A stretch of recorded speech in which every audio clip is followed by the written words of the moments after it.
যে হাত বাচ্চাকে আঘাত করে সেই হাতই ডেকে আনে এমন বিপদ যেখান থেকে আল্লাহ ছাড়া কেউ রক্ষা করতে পারবে না, কেউ পারবে না।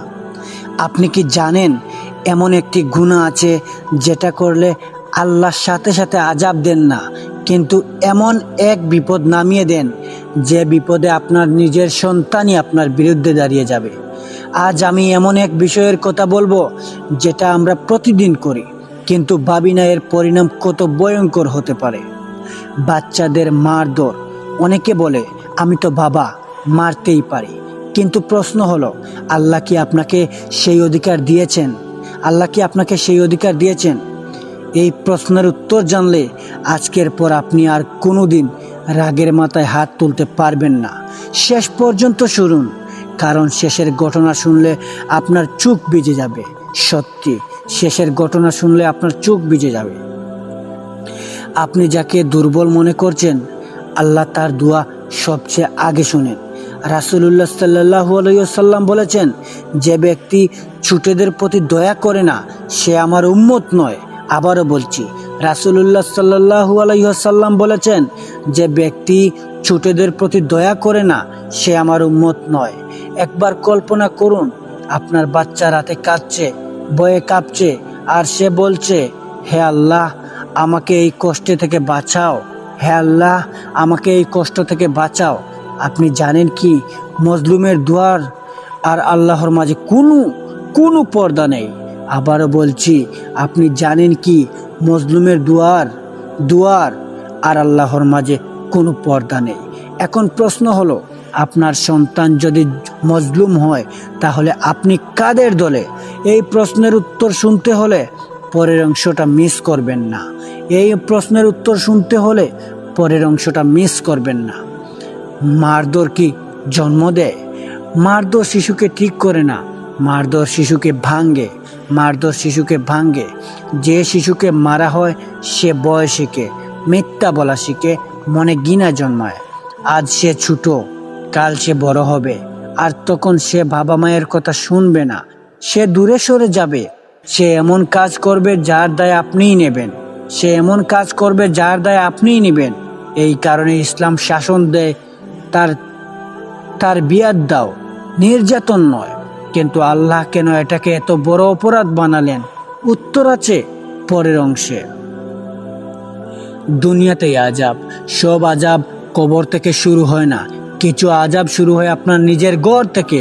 সব আজাব কবর থেকে শুরু হয় না, কিছু আজাব শুরু হয় আপনার নিজের ঘর থেকে।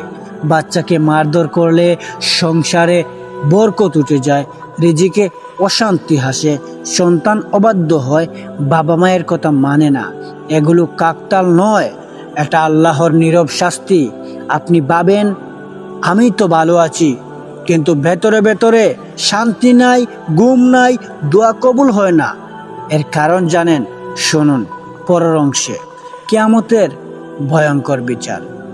যেদিন আপনার সন্তান আপনার বিরুদ্ধে সাক্ষী দেবে, সেদিন কোনো উজিল কাজে আসবে না।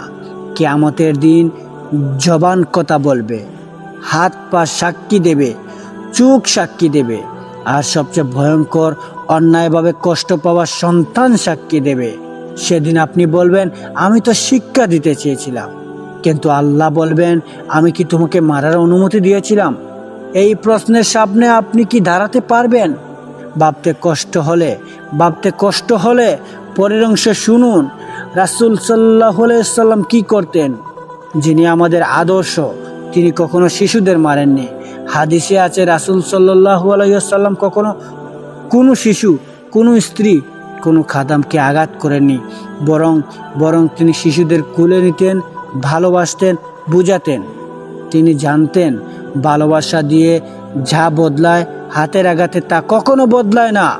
তাহলে আমরা কার অনুসরণ করছি? উত্তর আছে পরের অংশে। এই ঘটনাটা শুনে অনেক বাবা কেঁদে ফেলেছেন। এক বাবা সব সময় সন্তানকে মারতেন। ছেলে বড় হলো, একদিন বাবার দিকে তাকিয়ে বলল, আমি আপনাকে ভয় পাই, ভালোবাসি না। সেই কথা শোনার পর লোকটা ব্যঙ্গে পড়ল। আজ সে বলে আমি যদি সময় ফিরিয়ে পেতাম, কিন্তু সময় আর ফেরে না। আপনি কি সেই ভুল করতে চান? আপনি কি সেই ভুল করতে চান? সমাধান ও দোয়া। আজ থামলে আল্লাহ আজই ক্ষমা করতে পারেন। আজ থেকে সিদ্ধান্ত নিন, রাগ নয় রহমত, মার নয় শিক্ষা, ভয় নয় ভালোবাসা। দোয়া করুন, হে আল্লাহ আমাকে দয়ালু বাবা বানান, জালিম নয়। মনে রাখবেন, যে হাত দোয়া তুলে সেই হাত যেন কখনো আঘাত না করে। এই কথা যদি একজন বাবার জীবন বদলায়, তাহলে এই ভিডিও শেয়ার করুন। কারণ আজ যে বাচ্চা কাঁদছে, কাল সে আমাদের বিচার হবে। হ্যাঁ, আর আমি চাই আমার ভিডিওর কারণে একজন বাবা যেন পরিবর্তন হয়। ভালো থাকুন, সুস্থ থাকুন। ভুল কিছু বলে থাকলে মাফ করবেন। কমেন্ট বক্স খোলা আছে। আসসালামু আলাইকুম।